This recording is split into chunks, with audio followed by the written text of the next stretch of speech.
Boa noite, eu continuo sendo o André. Eu queria começar esse tempo de mensagem falando que essa mensagem ela foi iniciada a quatro mãos. Essa mensagem que eu vou dividir com vocês, eu estava orando nas últimas 2 semanas e perguntando para Deus, qual vai ser a história que o Senhor quer compartilhar com o teu povo? E na segunda-feira, pela manhã, eu estava tendo meu tempo de oração. O Felipe acordou, saiu do quarto e ele veio com uma historinha, né? Ele tem uma série de livrinhos assim. Ele veio com uma historinha e esse deu para mim. E ali era a história de Ruth e Noemi e ele pediu para que eu lesse para ele. E eu parei ali aquele meu tempo e comecei a ler essa história para ele. E enquanto eu li essa história para ele, Deus começou a falar comigo. E Deus começou a mexer no meu coração, me lembrar de muitas coisas, de muitos ensinos que esse texto tem. E essa história não saiu da minha cabeça, do meu coração, durante essa semana. Então eu queria compartilhar com vocês, nessa noite, a síndrome de Noemi. Queria convidar você a abrir a sua Bíblia no livro de Ruth, capítulo 1, do verso 1 até o verso 22. A versão que eu vou estar lendo aqui é a versão da NVI. Ruth, capítulo 1, do verso 1 até o verso 22. E nós vamos conversar sobre a síndrome de Noemi. Gente, é Noemi, tá? Não é Noemir. O pessoal foi conversar com o Noemir no final do culto pela manhã, mas não é Noemir, é Noemi, tá? Alguém disse que era Noemir e o R era de Ruth, então juntava, mas não é, tá? Noemir, pode ficar tranquilo, não tem nada a ver contigo. A síndrome de Noemi. Ruth, capítulo 1. Do verso 1 até o verso 22. Você que está vendo pela internet, nós temos uma pessoa aqui na nossa igreja, muito querida e muito amada, que se chama Noemir, por isso a brincadeira, tá? Ruth, capítulo 1, versículo 1 a 22. O texto bíblico diz assim: Na época dos juízes, houve fome na terra. Um homem de Belém de Judá, com a mulher e os 2 filhos, foi viver algum tempo nas terras de Moabe. O homem chamava-se Elimeleque, sua mulher, Noemi, e seus 2 filhos, Malom e Quilion. Eram efrateus de Belém de Judá, e chegaram a Moabe, e lá ficaram. Morreu Elimeleque, marido de Noemi, e ela ficou sozinha com seus 2 filhos. Eles se casaram com mulheres moabitas, uma chamada Orfa e outra Ruth. E depois de terem morado lá por quase 10 anos, morreu também Malom e Quilion. E Noemi ficou sozinha, sem os seus 2 filhos e sem o seu marido. Quando Noemi soube em Moabe que o Senhor viera em auxílio do seu povo, dando-lhe alimento, decidiu voltar com suas 2 noras para a sua terra. Assim ela, com as 2 noras, partiu do lugar onde tinha morado.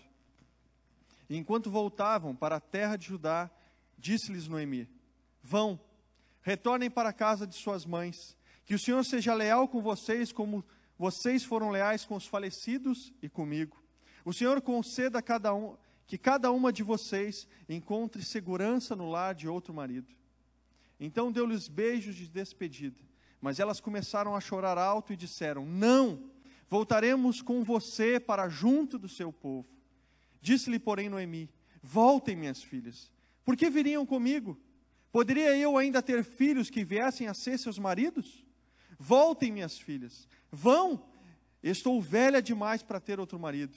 E mesmo que pensasse que ainda há esperança para mim, ainda que eu me casasse esta noite e desse à luz a filhos, iriam vocês esperar que eles crescessem? Ficariam sem se casar à espera deles? De jeito nenhum, minhas filhas. Para mim é mais amargo do que para vocês, pois a mão do Senhor voltou-se contra mim. Elas então começaram a chorar alto de novo, e depois Orfa deu um beijo de despedida em sua sogra, mas Ruth ficou com ela. Então Noemi a aconselhou: Veja, a sua cunhada está voltando para o seu povo e para o seu Deus, volte com ela. Ruth, porém, respondeu: Não insista comigo que te deixe, e que não mais te acompanhe. Aonde fores, irei. Aonde ficares, ficarei. O teu povo será o meu povo, e o teu Deus será o meu Deus. Onde morreres, morrerei, e ali serei sepultada. Que o Senhor me castigue com todo rigor, se outra coisa que não a morte me separe de ti. Quando Noemi viu que Ruth estava de fato decidida a acompanhá-la, não insistiu mais. Prosseguiram, pois, as duas até Belém. Ali chegando, todo o povoado ficou alvoroçado por causa delas. Será que é a Noemi? Perguntavam as mulheres. Mas ela respondeu, não me chamem de Noemi, melhor que me chamem de Mara, pois o Todo-Poderoso tornou a minha vida muito amarga. De fato, de mãos cheias eu parti, mas de mãos vazias o Senhor me trouxe de volta. Por que me chamam Noemi? O Senhor colocou-se contra mim. O Todo-Poderoso trouxe desgraça sobre mim. Foi assim que Noemi voltou das terras de Moabe, com Ruth sua nora, a Moabita. E elas chegaram a Belém no início da colheita da cevada. Vamos orar? Deus, eu queria pedir que o Senhor continue falando conosco. Eu queria pedir, Deus, a manifestação do Espírito do Senhor no nosso meio, trazendo cura e fazendo com que essa palavra, ela entre na nossa mente, mas ela transforme o nosso coração. Deus, eu peço que o Teu Espírito, e só o Teu Espírito, tenha liberdade no nosso meio. Por isso eu peço, pela autoridade do Senhor Jesus, que o Senhor repreenda todo o espírito contrário à Tua palavra, ao Teu entendimento e ao Espírito do Senhor Jesus. Pai, só o Senhor Jesus tem liberdade no nosso meio. E eu peço agora, Deus, a manifestação de cura do Senhor através da Tua palavra, Deus. Manifesta, Deus, agora a Tua vontade em cada coração. Relembra cada vida da sua importância diante do Senhor. Pai, eu peço que no nome poderoso de Jesus, hoje seja um dia de encontro com o Senhor. E um dia de manifestação da Tua cura no nosso meio, Pai. Em nome de Jesus, eu peço perdão pelos meus pecados, pelas minhas falhas e pelos pecados de cada querido aqui. Pai, olha com os Teus olhos de misericórdia sobre nós hoje. Pai, vem no nosso meio. Pai, visita-nos, Pai, nessa noite. Pai, em nome de Jesus. Em nome de Jesus. Amém. Amém. Queridos, o que é uma síndrome? Quando a gente vai investigar e tentar estudar e tentar pensar um pouquinho sobre isso, a gente vai descobrir que uma síndrome é um conjunto de sintomas que possuem origens distintas e caracterizam um estado de adoecimento. Em outras palavras, são vários sintomas de várias origens que deixam alguém enfermo e doente. Quando eu olho para a história de Noemi, eu percebo uma síndrome, um conjunto de vários sintomas de origens distintas que trazem sobre essa mulher um adoecimento espiritual, uma crise de coração e de alma, uma doença. A história de Noemi, ela pode nos alertar sobre enfermidades do nosso coração, sobre a enfermidade dos nossos relacionamentos com Deus e com pessoas, e principalmente sobre a nossa humanidade diante das perdas. Queridos, a palavra de Deus, no Salmo 145, versículo 14, diz assim: o Senhor sustenta todos os que caem, todos, e levanta todos os abatidos. O Senhor é poderoso para sustentar a minha vida e a sua. Nós cantamos sobre isso agora. O nosso mundo está nas mãos dEle. Ele é poderoso para dar esperança de novo. Queridos, há uma esperança para você hoje. Eu não sei como você chega aqui, eu não sei o que você tem passado, mas existe esperança para você. Existe vida abundante do Senhor Jesus, que pode ser derramada em você agora. Queridos, nós veremos o que aconteceu com Noemi. Nós vamos passear nessa história, como ela reagiu, o que Deus faz e o que Deus pode fazer na minha vida e na tua. Queridos, Noemi enfrentou a crise da perda. No capítulo 1, nós vemos pelo menos 3 grandes crises que Noemi enfrentou. Do versículo 1 ao versículo 5, ela passa por muitas lutas. A vida dela muda. A primeira crise que nós vamos ver nós podemos chamar de fome na terra, ou crise financeira. O texto bíblico diz assim: na época dos juízes houve fome na terra. Um homem de Belém de Judá, com sua mulher e seus 2 filhos, foi viver algum tempo na terra de Moabe. O homem chamava-se Elimeleque, sua mulher Noemi, seus 2 filhos, Malom e Quilion, eram efrateus de Belém de Judá e chegaram a Moabe. Queridos, uma crise financeira caiu sobre todo o povo de Belém. Em Belém não havia alimento suficiente para as famílias, a colheita não estava dando fruto. O povo estava numa crise financeira, uma crise geral. Queridos, essa crise e essa fome possivelmente era o juízo de Deus sobre aquele povo naquela época. Devido a uma confusão espiritual, devido à tolerância, devido às apostasias daquele povo, das promessas que aquele povo tinha sobre eles, mas eles buscaram outros deuses. E você pode ouvir e entender um pouquinho mais em Juízes capítulo 21, versículo 25, você vai entender mais o que estava acontecendo com esse povo naquela época. Mas como foi resolvida essa crise? Elimeleque, o marido, o provedor daquela família, vendo a crise que estava acontecendo, ele pega a sua família e decide mudar para outro lugar. Eles vão então para Moabe. Queridos, Moabe, os estudiosos nos dizem que ficava a cerca de 96 quilômetros de Belém de Judá. Eles fazem uma jornada longa para a época.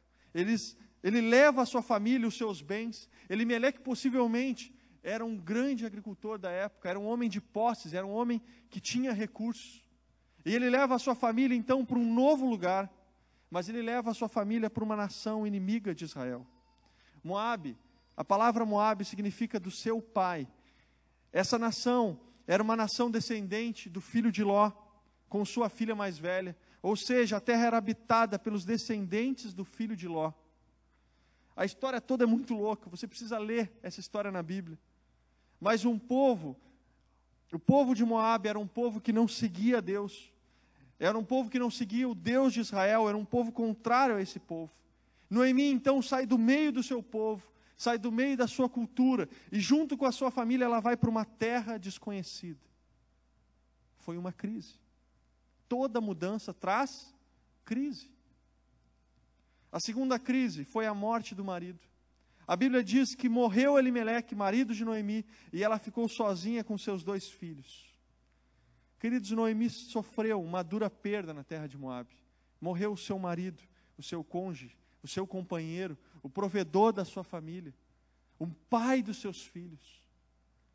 Eu não sei se você entende isso, e se você consegue compreender a dor que essa mulher estava enfrentando. A Bíblia não fala muito da dor dela, só relata o fato que ela perdeu. Eu lendo alguns artigos, eu li um artigo sobre viúvas e viúvos, e o título desse artigo é "O que eles precisam e como você pode ajudar". E nesse artigo ele relata um pouquinho sobre como acontece o luto para aquele que perde o seu marido ou a sua esposa. E o texto diz assim: para quem nunca passou por isso, é impossível entender como é grande a dor causada pela perda do cônjuge. De fato, a mente humana demora para aceitar essa terrível realidade. E aí nesse artigo nós vamos ler alguns relatos de pessoas que estão passando por isso. Nós lemos o relato de 2 viúvas. Uma delas diz assim: sob a luz fraca da cozinha de seu pequeno apartamento, Jane põe a mesa de forma mecânica.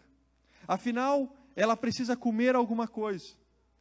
De repente, ela olha para os 2 pratos à sua frente e ela desata a cair no choro, em prantos.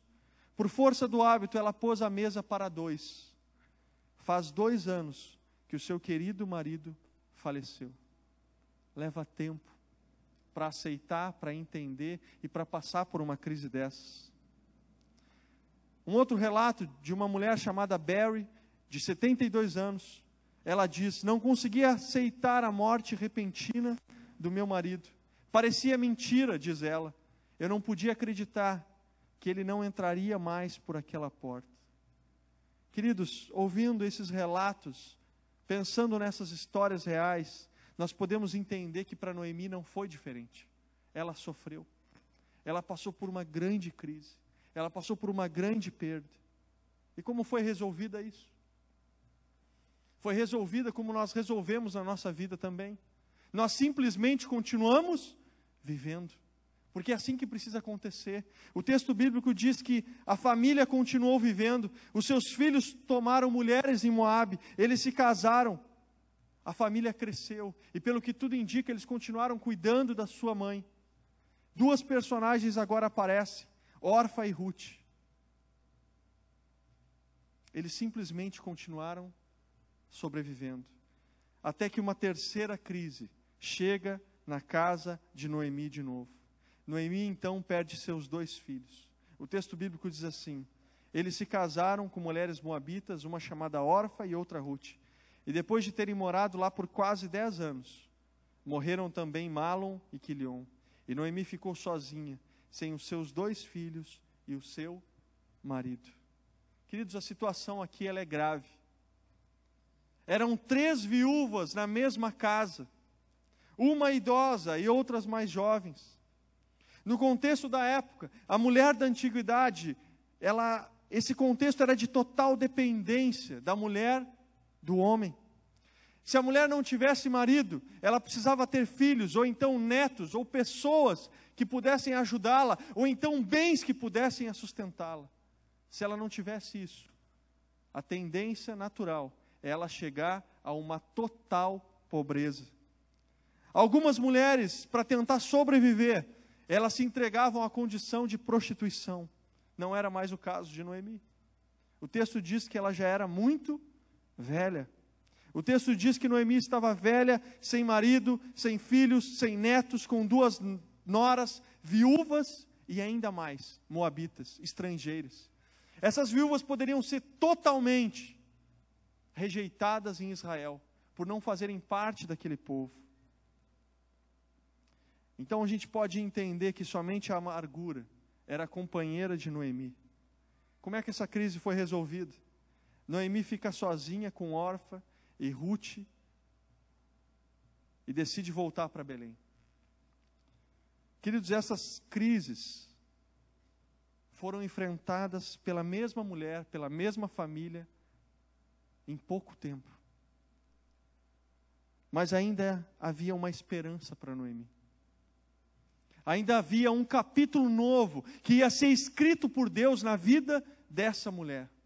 Assim como havia esperança para Noemi, existe uma esperança para mim e para você. Mas você precisa hoje parar e pensar o que você está enfrentando. Quais são as tuas crises? Qual é a tua história?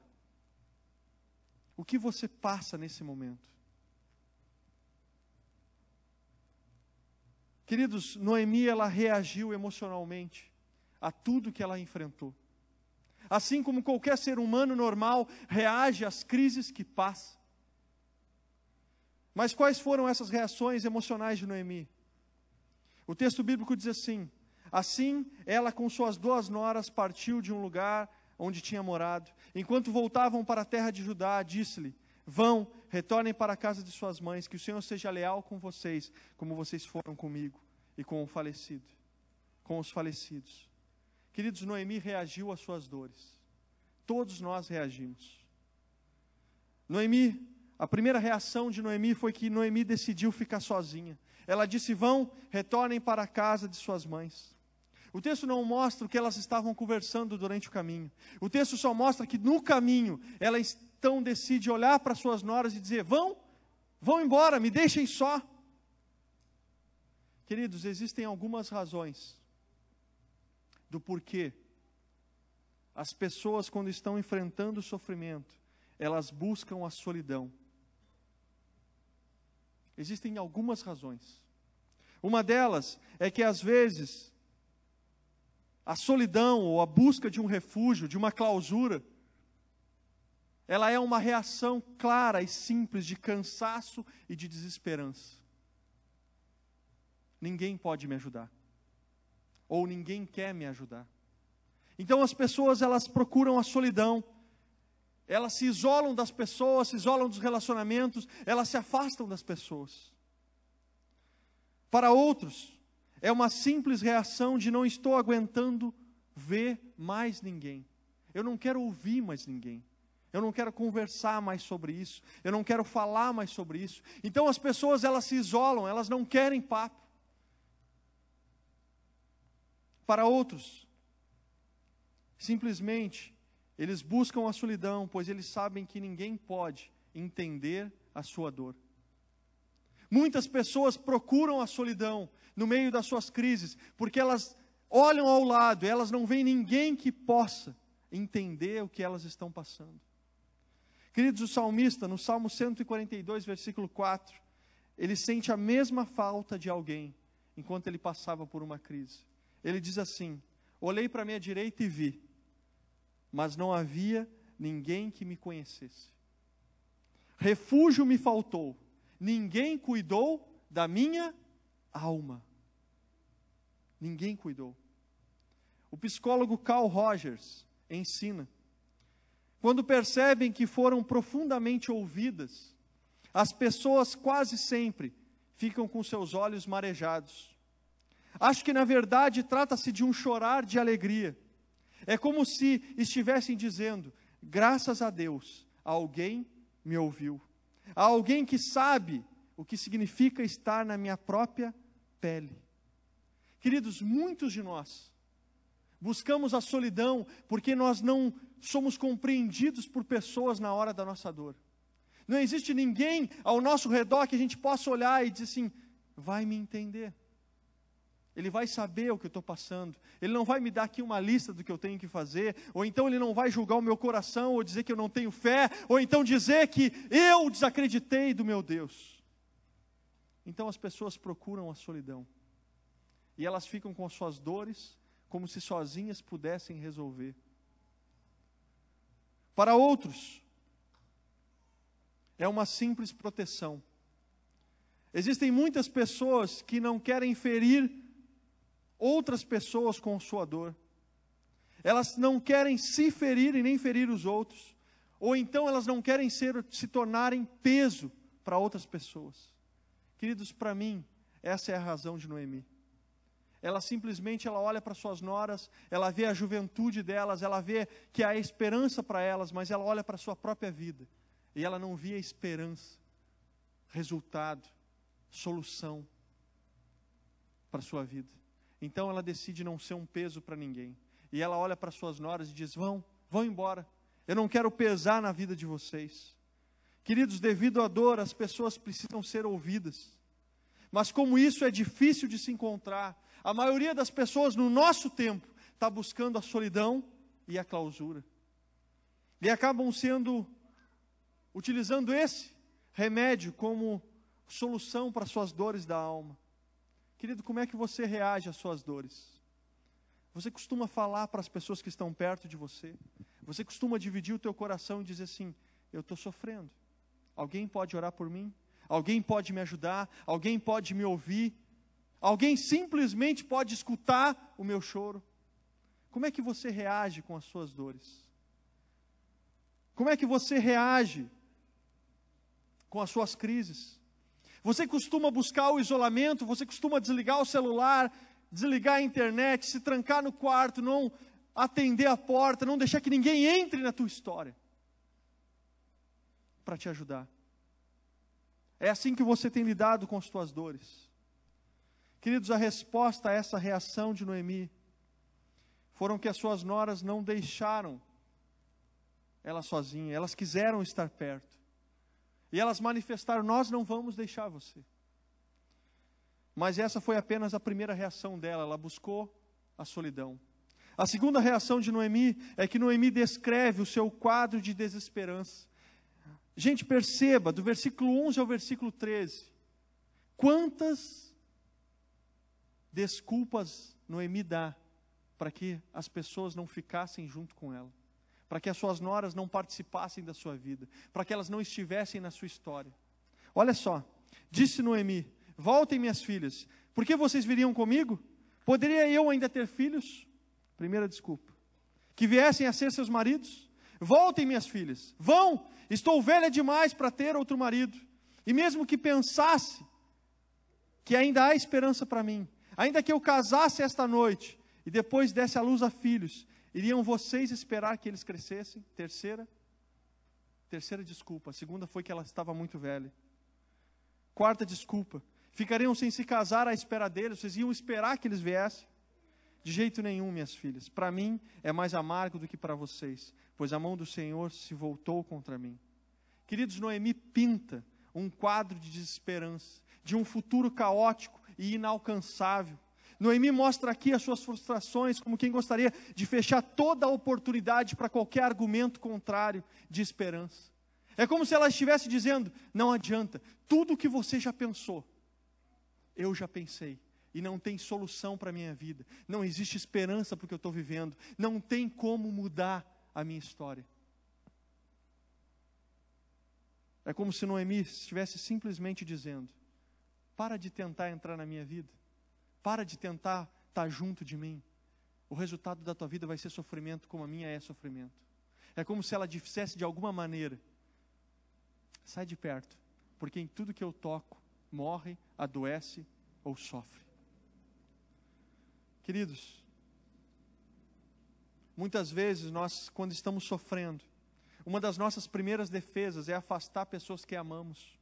Como se nós pudéssemos protegê-las de nossa dor. Ou como se muitas vezes nós pudéssemos dizer, olha, não se relaciona comigo, porque eu sou problema. Não te relaciona comigo, porque onde eu vou, tudo morre, tudo sofre, tudo acaba. É como se de alguma maneira nós estivéssemos afastando as pessoas do peso que nós somos, ou do peso que nós sentimos. Personalizamos a nossa dor em nós mesmos. Como se toda pessoa que fosse se relacionar conosco iria sofrer. Talvez consciente ou inconscientemente, Noemi estava tentando proteger as suas noras de uma vida amarga como ela via a sua. De alguma maneira ela estava dizendo, olha, não fica perto de mim, porque senão o resultado vai ser amargura para vocês. Talvez exista alguma pessoa que pensa a mesma coisa, nessa noite aqui. Talvez você se sente culpado pelo que aconteceu na sua vida. Talvez você se sente culpado como se de alguma maneira você fosse culpada pelas tragédias que bateram à sua porta. Como se de alguma maneira você fosse culpada pelas crises que vieram sobre você, sobre a sua família, sobre as pessoas que você ama. Talvez você tenha personalizado a sua dor em uma pessoa ou em si mesma. Qual foi a resposta a essa reação? A palavra de Deus diz que Orfa decide ir embora. A nora de Noemi decide ir embora. O que eu aprendo aqui é que nem todo mundo aguenta passar pela crise conosco. Queridos, existem muitas pessoas que vão te abandonar pelo caminho. Existem muitas pessoas que no meio da tua crise vão se afastar de você. Existem muitas pessoas que vão decidir partir da tua vida. Eu lembro quando o meu irmão estava enfrentando a leucemia. E ele vinha para casa, para nossa casa em Rio Grande. Né? Ele se tratava em Porto Alegre, voltava para Rio Grande. E eu lembro que ele tinha alguns amigos lá em Rio Grande. Em especial ele tinha 2, que ele deixava tudo para estar com esses amigos. Eu lembro de muitas vezes em que meu irmão deixou de sair com a nossa família, para sair com aqueles 2 amigos, eram 2 irmãos. Eles eram colados, poderíamos dizer que eles eram unha e carne. Estavam sempre juntos, os 3 estavam sempre juntos. Eles gostavam de desenhar, de ler histórias em quadrinhos da Marvel e da DC, de todos aqueles heróis. Eles desenhavam muito bem. Então eles se reuniam na casa daqueles 2 irmãos e ficavam horas e horas lá, vendo filme, assistindo. Gente, eram amigos. E eu lembro de uma vez em que o meu irmão voltou. E o meu irmão já estava surdo, já estava sem cabelo devido à quimioterapia. E eu lembro que o meu irmão era uma tarde, era um fim de tarde. E o meu irmão estava na janela da nossa casa. E quando ele estava olhando para a rua, os olhinhos dele brilharam assim. Brilharam como se tivesse visto algo especial. Na verdade ele olhou, e ele viu passando na nossa quadra, na nossa rua, na frente da nossa casa, aqueles 2 irmãos, que eram os seus melhores amigos. E na hora que ele fez menção para tentar cumprimentar, aqueles 2 amigos baixaram a cabeça e passaram sem olhar para o lado. Eu lembro de olhar a tristeza nos olhos do meu irmão. e de ver e sentir por ele, com ele, aquele abandono. Nem todas as pessoas vão passar pela crise com você. Existem muitas pessoas que no meio da luta, elas vão deixar você. Elas vão virar as costas. Elas vão simplesmente fazer de conta que você não existe ou que não está ali. Elas não vão querer entrar na sua história. Elas não vão querer saber da sua vida. A terceira reação de Noemi, queridos, foi que Noemi manifestou vergonha pela sua história. O texto diz: prosseguiram, pois, as duas para Belém, e ali chegando todo o povoado ficou alvoroçado por causa delas, e dizia: será que é Noemi? Será que é ela mesma? E aí o texto continua, ela respondendo: não me chamem de Noemi, melhor que me chamem de Mara, pois o Todo-Poderoso tornou a minha vida amarga. De mãos cheias eu parti, de mãos vazias o Senhor me trouxe de volta. Por que vocês me chamam Noemi? O Senhor colocou-se contra mim, o Todo-Poderoso trouxe desgraça. Semana passada, eu fui visitar uma adolescente que já está há dois meses no hospital. E eu levei junto um discípulo amado, um amigo querido, junto comigo. E enquanto eu estava ali falando para aquela adolescente que está naquele leito, que estava febril naquele momento, e eu estava falando para aquela menina do amor de Deus pela sua vida, eu sentia algumas reações da mãe. Eu sentia algumas manifestações daquela mãe. E de uma hora para outra aquela mãe desabafou conosco ali, com o meu discípulo e comigo. Ela simplesmente me olhou e disse: onde é que está o amor de Deus? Por que a minha filha tem que passar a vida inteira indo e voltando do hospital? Onde é que está o amor de Deus? Onde é que está Deus agora?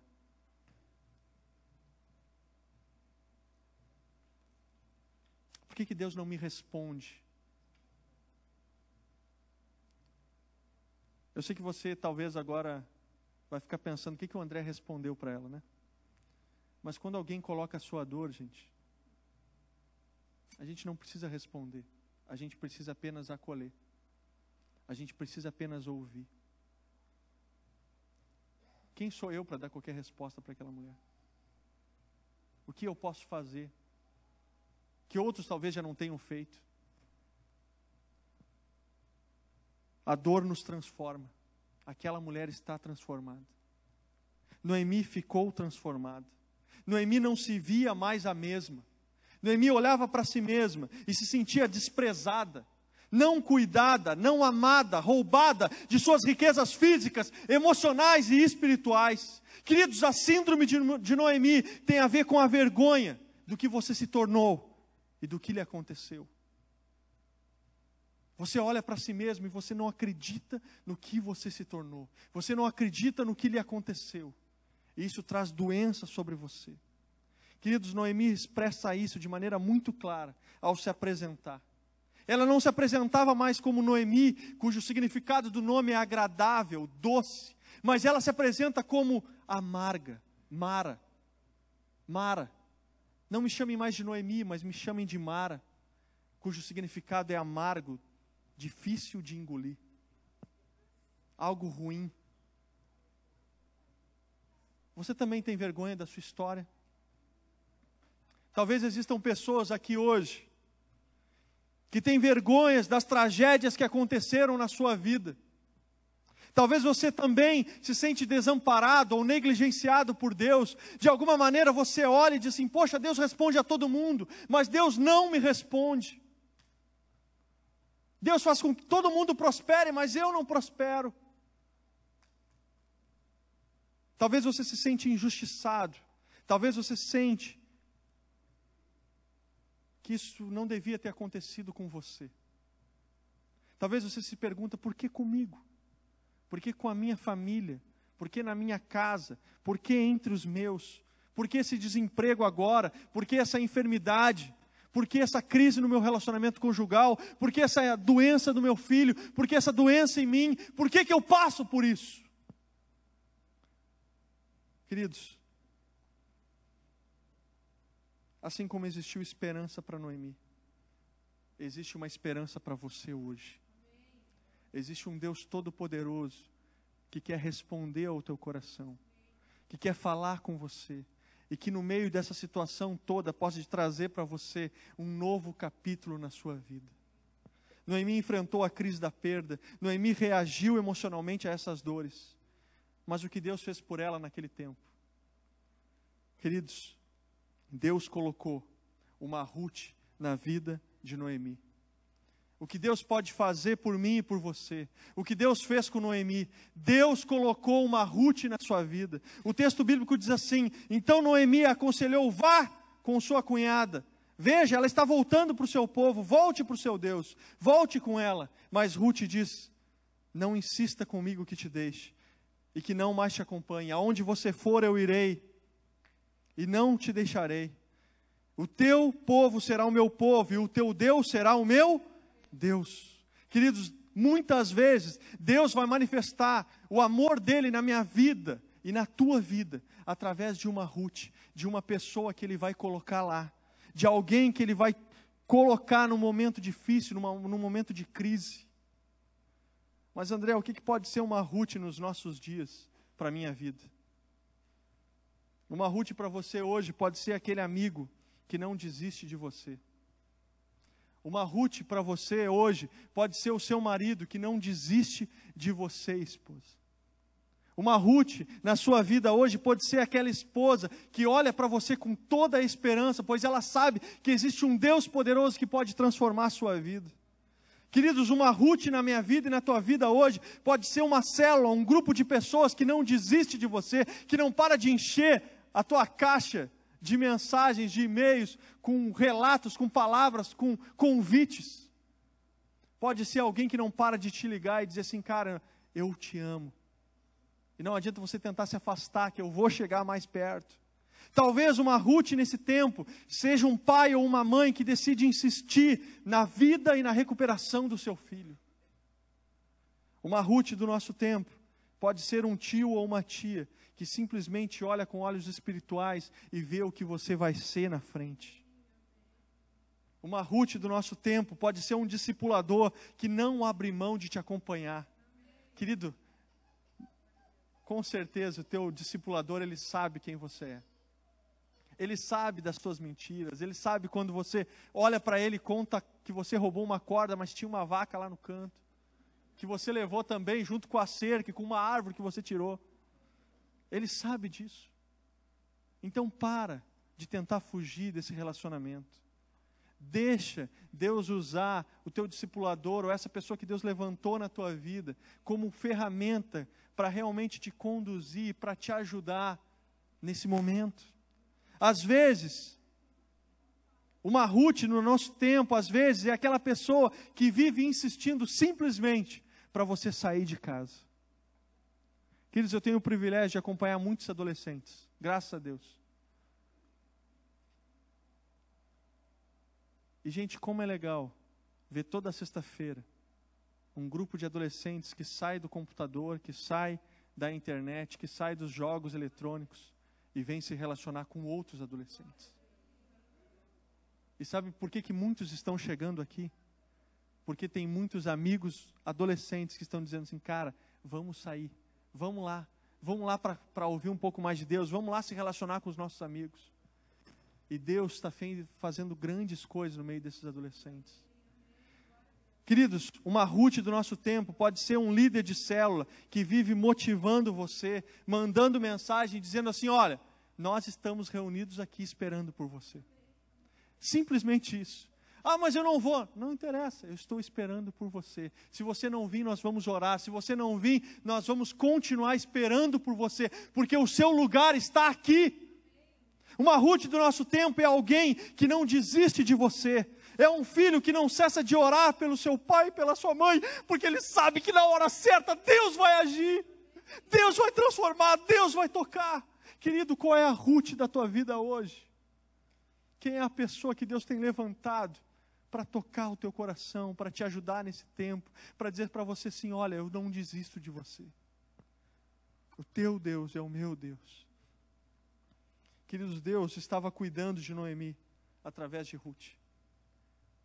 Deus estava cuidando daquela mulher que não via esperança mais para a sua vida, que se sentia um peso, que achava que a sua história era descartável. Deus estava tratando do coração de Ruth.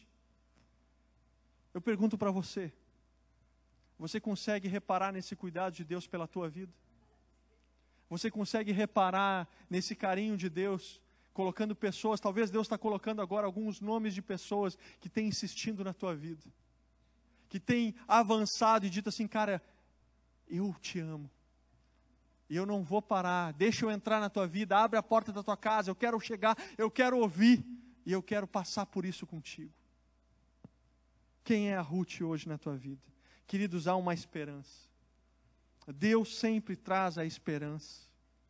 O que Deus pôde fazer então na vida de Noemi? Queridos, assim como Deus colocou uma Ruth na vida de Noemi, Deus abençoa aquele que aceita a ajuda. Vou repetir de novo. Deus abençoa aquele que aceita a ajuda. Olha só o que o texto bíblico diz. Olha só o que a história sagrada nos conta. Quando Noemi viu Ruth, viu que Ruth estava de fato decidida a acompanhá-la, não insistiu mais. Ela simplesmente deixou que a ajuda chegasse. Foi assim que Noemi voltou para as terras de Moabe, com sua nora Ruth, a moabita, versículo 22. Elas chegaram a Belém no início da colheita da cevada. Queridos, Noemi aceitou a ajuda de Ruth, e elas chegaram juntas a Belém. Na noite dessa última sexta-feira, por volta das 10 da noite, eu comecei a sentir fortes dores no meu estômago. Eu já tinha sentido isso uma semana antes, já tinha sentido no início do ano, e dessa vez a dor foi tão forte que, comparado com as outras, eu não estava aguentando mais. Eu tentei dormir, a Lídia e o Felipe pegaram no sono. Quando era por volta de 1 da manhã, eu levantei, e eu fui para a sala de casa, com uma dor insuportável. Eu não sei porque que a gente faz isso, mas eu fiquei tentando caminhar na sala de casa, acho que esperando que de alguma maneira a dor ia passar, mas não passou. E quando chegou por volta das 2 horas da manhã, eu disse para a Lídia, fui no quarto e disse, amor, não te assusta, eu vou sair, eu vou ter que ir para o hospital. E ela já assim, né, abriu os olhos assim, imagina, sendo acordada assim. Eu disse, amor, está doendo demais, eu não estou aguentando, eu preciso ir no hospital. E aí eu saí, eu não estava conseguindo falar direito de tanta dor, estava a voz fraca. E eu entrei no carro e saí, e aí ela me ligou, e aí no carro a gente tem aquele viva voz, e aí ela começou a conversar comigo, porque ela tinha medo que de tanta dor eu desmaiasse, né, acontecesse algo pior. Então a gente foi conversando no viva voz até chegar no hospital. E aí quando eu cheguei no hospital, a moça me perguntou, qual era o grau da tua dor, de 1 a 10? Eu disse 9. Esse cara está doendo muito. Gente, eu não sou fraco para dor, eu já passei por algumas crises, cálculo renal, algumas coisas que já me aconteceram. Mas, gente, estava doendo muito. E eu disse, 9, me ajuda, está doendo. E enquanto eu estava lá esperando o médico me atender, eu ouvi uma voz mais ou menos assim, eu gostaria de falar com o André Castanheira. André Castanheira está aí. Você deve estar imaginando quem é. Era o Shane. O Shane chegou lá, né, 2:30 da manhã, e ele foi lá me visitar, ainda meio sonolento, mas com um fone de ouvido, e disse, cara, escuta uma música aí, né, e ele abriu a mochila, tirou lá uma preciosa promessa, daquelas que ele ganhou lá no Beto Carreiro, né, você já foi no Beto Carreiro, você vai ver que tem um senhor que tem um ministério que é dar preciosas promessas para as pessoas. E aí o Shane foi lá e catou todos que o cara tinha, eu acho, porque até hoje ele tem aquilo na mochila. E aí ele me deu uma preciosa promessa, e quando eu abri a preciosa promessa, dizia assim, eu sou o teu Deus, não terás outros deuses diante de mim. E eu disse, cara, que isso, né, meu? Deus, me arrependo agora. Aí ele disse, não, vou te dar outra, vai que outra funciona. Está lá na minha mochila, vou abrir depois. Mas o Shane simplesmente, ele orou por mim. E ele fez uma oração simples. Ele disse assim, Senhor, eu peço que agora essa dor do André pare, diminua, no nome de Jesus. Foi assim. Queridos, eu tinha ficado pelo menos 1 hora orando na sala de casa. Fiz orações muito mais eloquentes do que essa. De joelho, agachado, enrolado. O Shane simplesmente sentou do meu lado e orou. E sabe o que aconteceu? a dor começou a diminuir. E logo depois que ele orou por mim, eu passei a mochila para o Shane e disse assim, cara, segura aí que eu vou colocar para fora tudo que está doendo. Eu consegui vomitar tudo que estava doendo e machucando meu estômago. E depois de 2 horas lá naquele hospital, eu disse para os caras, como é que você está? Eu disse, eu posso sair correndo daqui, pode me deixar. Pode me liberar que eu vou para casa. Queridos, Deus abençoa aquele que aceita ajuda. Eu podia dizer para o Shane, cara, não precisa orar, já orei mais de 1 hora. Mas Deus abençoa aquele que aceita ajuda. Gente, Noemi e Ruth, eles chegaram em Belém na época da cega. Esse dado a gente vai ver no último versículo do capítulo 1. Ou seja, era primavera, por volta de abril e maio. A Palestina, os campos da Palestina estavam floridos, lindos, maravilhosos. Em algumas semanas começariam as colheitas. Elas chegam juntas nessa época.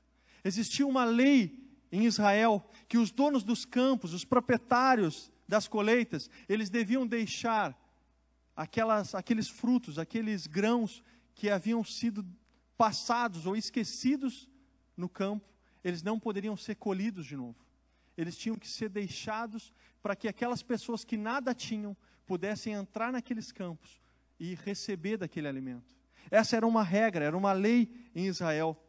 Era costume da época não recolher os grãos que também ficassem para trás, pois isso seria deixado para aquele que precisasse. Queridos, Ruth chega nessa época, Ruth chega nesse momento, em que as colheitas estão sendo preparadas. E então Noemi fala para ela, olha, vai lá no campo e tenta conseguir alguma coisa para nós. E gente, a história de Ruth é linda. E o texto diz que de uma maneira muito interessante, guiada por Deus, ela vai parar num campo de um homem chamado Boaz. Boaz era um homem que era parente do marido de Noemi. E ele era o homem que poderia, se quisesse, casar com Ruth e resgatar os bens e o nome da família de Noemi de novo. E sabe o que acontece? Ruth se encontra com Boaz. E Deus abençoa esse encontro. E através de um conselho dado por Noemi, de como Ruth devia se portar, os dois vêm a se casar. E o final despretensioso desse livro declara o clímax. O final do livro de Ruth diz assim: Boaz se casou com Ruth, e ela teve um filho chamado Obed. Obed foi pai de Jessé, e Jessé foi pai de Davi. E da linhagem de Davi nasceu também em Belém o nosso Salvador Jesus Cristo. Queridos, Deus é o Deus da história. Deus é o Deus que escreve um capítulo a mais na nossa vida e que pode dar esperança para aquele que não tem. Queridos, Noemi se sentia amaldiçoada. No início desse livro, Noemi se sentia como aquela pessoa que tudo que ela tocasse viria a morrer, todos aqueles relacionamentos que ela tinha, ela iria perder, tudo que ela era um peso.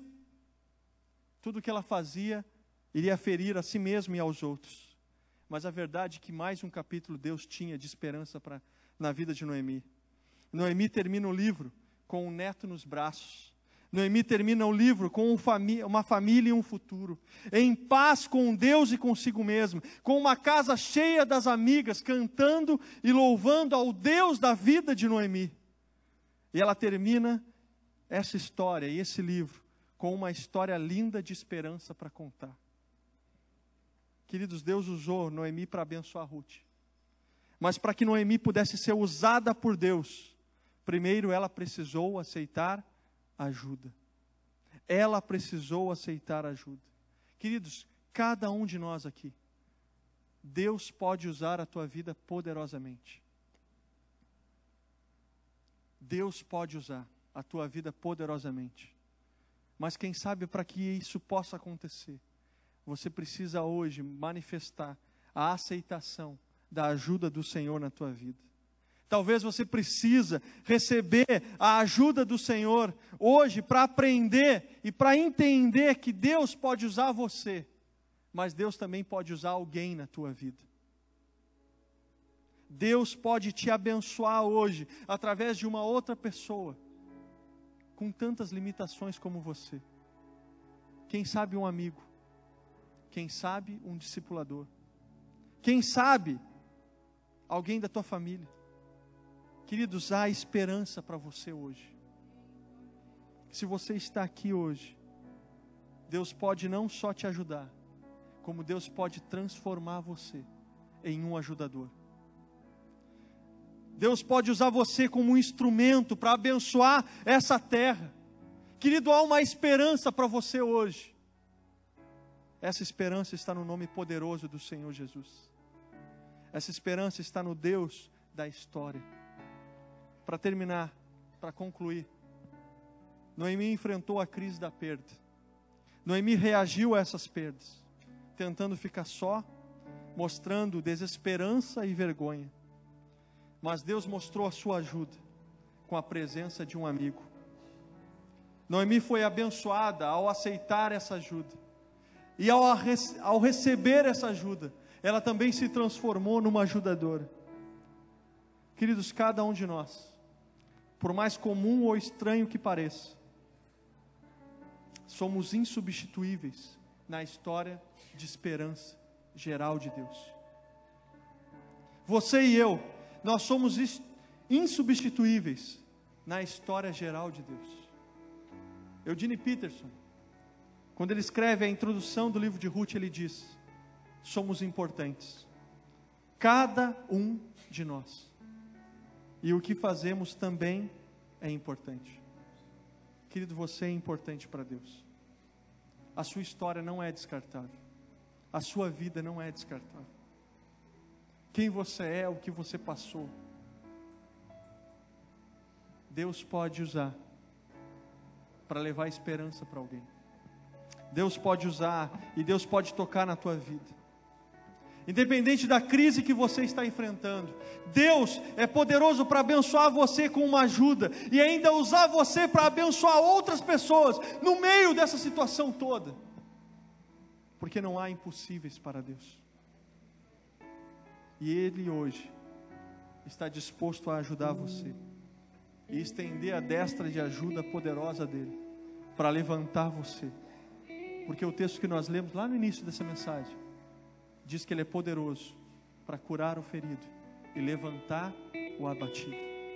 Deus é poderoso para fazer isso. Mas você precisa sair daqui com duas perguntas na sua mente. O que Deus falou com você? E o que você vai fazer a respeito disso? O que você vai fazer com o que você ouviu? Eu queria dividir com vocês o desafio de Deus para a minha vida. Eu queria dividir com vocês aquilo que Deus falou comigo.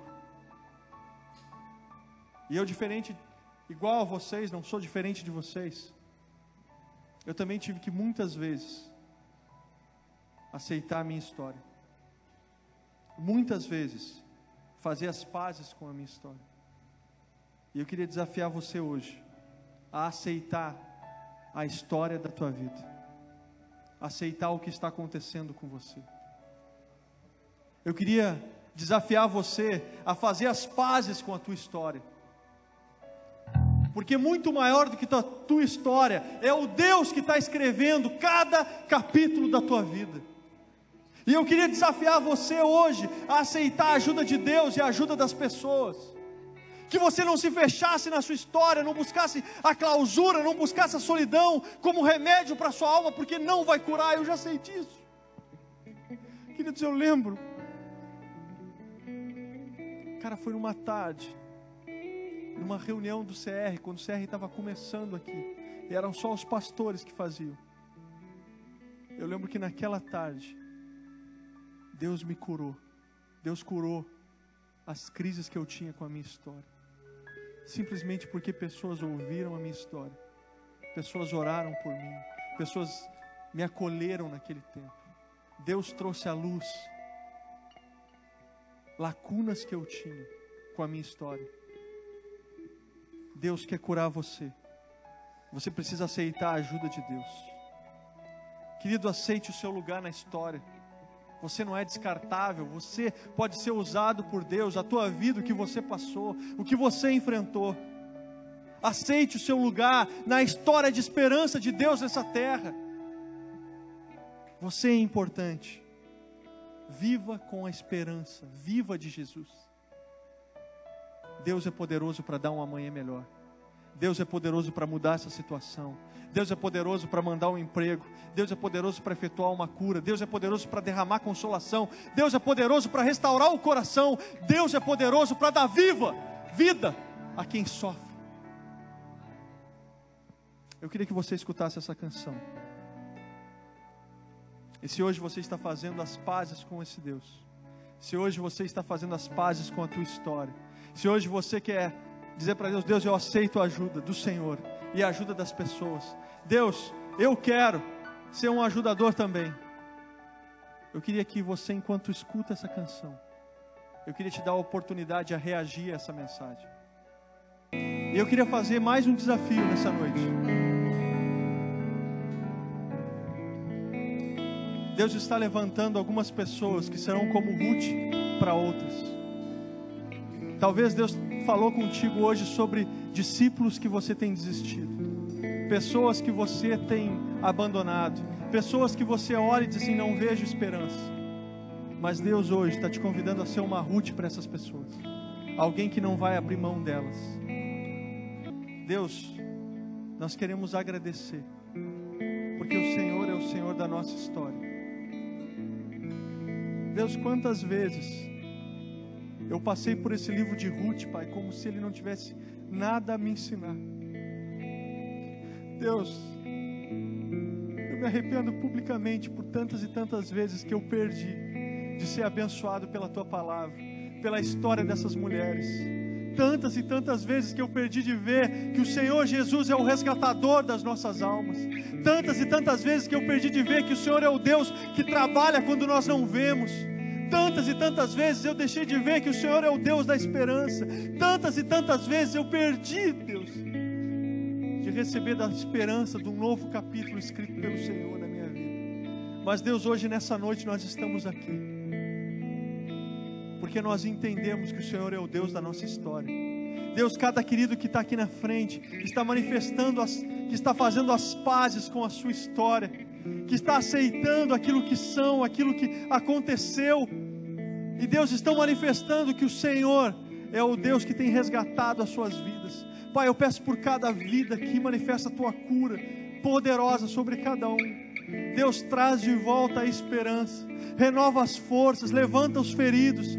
Pai, faz algo especial no nosso meio. Deus, eu peço que a nossa igreja não seja apenas uma igreja de celebração, mas que seja uma igreja de restauração de vidas que celebram ao Senhor, Pai.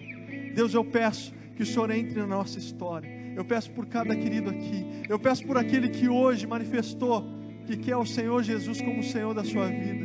Deus, escreve o nome desses queridos no Teu livro, que eles nunca mais esqueçam que eles pertencem ao Senhor, que o Senhor é o Deus da história deles. Pai, nós pedimos ao Senhor que o Senhor venha poderosamente sobre cada vida, trazendo cura, trazendo ânimo. E Deus, em nome de Jesus, nós pedimos que o nome poderoso do Senhor Jesus renove as forças e a esperança de cada um. Nós celebramos ao nome poderoso do Senhor Jesus, o nome que veio a essa terra, que viveu as nossas dores, que enfrentou as nossas crises, mas que louvou ao Senhor em todo o tempo. Deus, eu peço que agora o poderoso Senhor Jesus acalme, acalente, console cada coração. Mas nós celebramos ao nome do Senhor Jesus, o Deus da nossa vida, o Deus da história, o Deus que está fazendo algo novo, o Deus que vai trazer a esperança, o Deus que não desiste de nós. Nós celebramos ao nome do Senhor Jesus, e essa igreja celebra ao Senhor Jesus com palmas, porque o Senhor Jesus é o Senhor da história de cada um de nós. A nossa história não é desprezível diante do Senhor. O Senhor é o Deus que pode transformar a nossa história. Por isso nós vamos celebrar. Cante ao Senhor, celebre, pois o Senhor é o Deus da nossa vida. Deus é o Deus que está construindo a sua igreja nessa terra, nesse tempo. E eu e você somos importantes para essa igreja, para esse reino e para o que o Senhor quer fazer na história.